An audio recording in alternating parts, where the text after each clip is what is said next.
ফিল্মটি শুরু হচ্ছে একটি রান্নাঘরে ও আমরা 7 থেকে 8 বছর বয়সী একটি বাচ্চা মেয়েকে দেখতে পাই। সে তার খেলনা আতশ কাঁচ দিয়ে রান্নাঘরে কি সবজি কাটছে তা দেখছে। আমরা দেখতে পাই তার বাবা কাজটি করছেন। তিনি মুখ তুলে তাকিয়ে তার মেয়েকে বলছেন, আজকে বাবা রান্না করবে। মেয়েটি হেসে ওঠে। সম্ভবত তারা একে অপরকে হাই ফাইভ দেয়। সরাসরি গ্যাসে সবজি রান্না হচ্ছে।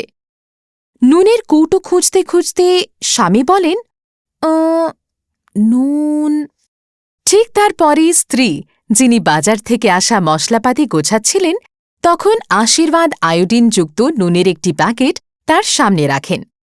স্বামীটি আশীর্বাদ নুনের প্যাকেট দেখে কিছুটা অবাক হয়ে বলেন, চেঞ্জ করলে? মৃদু হেসে স্ত্রী বললেন, নতুন রান্নার ঠাকুরের জন্য নতুন নুন। স্বামী খুব মনোযোগ দিয়ে প্যাকেটটি দেখতে থাকেন। কেন? প্যাকেট দিকে আঙুল দেখিয়ে স্ত্রী বলেন, একটা কারণ থাকলে তো বলবো। বলতে থাকেন স্ত্রী, আশীর্বাদ নুনের তো 4 রয়েছে। স্ত্রী প্যাকটির দিকে তাক করে এর সুবিধাগুলো নির্দেশের ভঙ্গিতে বলতে থাকেন। স্বামী সুবিধাগুলো গুনতে থাকেন। স্ত্রী বলেন, পরিষ্কার। বাচ্চাটি সঙ্গে সঙ্গে তার আতশ কাঁচটি প্যাকের নুনের দিকে তাক করে। নুনটি দুর্দান্ত পরিষ্কার, বাধাহীনভাবে পড়ে। প্যাকের ভিতরে তার আঙুল ঢুকিয়ে দিয়ে সামান্য কিছুটা বার করে আনে, যাতে এর বাধাহীনভাবে পড়তে থাকা বোঝা যায়। রোদে শুকানো। বাইরের জানলার দিকে আঙুল নির্দেশ করে, আয়োডিনযুক্ত। আর তিনি খেলার ছলে মেয়ের মাথায় আলতো চাপ দেন, ব্রেনের পক্ষে ভালো। যখন তিনি বলেন, রোদে শুকানো, 3 সপ্তাহে সোলার এভাপোরেটেড দেখা যায়। প্রতিটি শব্দের সাথে ঠিক তার পরের স্ক্রিনে একটি ইউনিট দেখা যায়।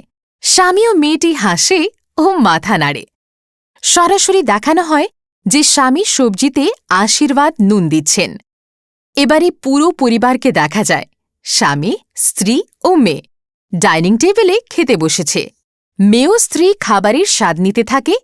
স্বামী প্রত্যাশা নিয়ে তাকিয়ে থাকেন ও অনুমোদনের অপেক্ষায় সাহায্য চাওয়ার দৃষ্টিতে দেখতে থাকেন।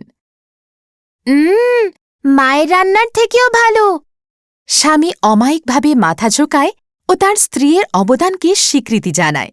সবই এর আশীর্বাদ। আশীর্বাদ নুন। বদলে যাওয়া সময়ের সাথে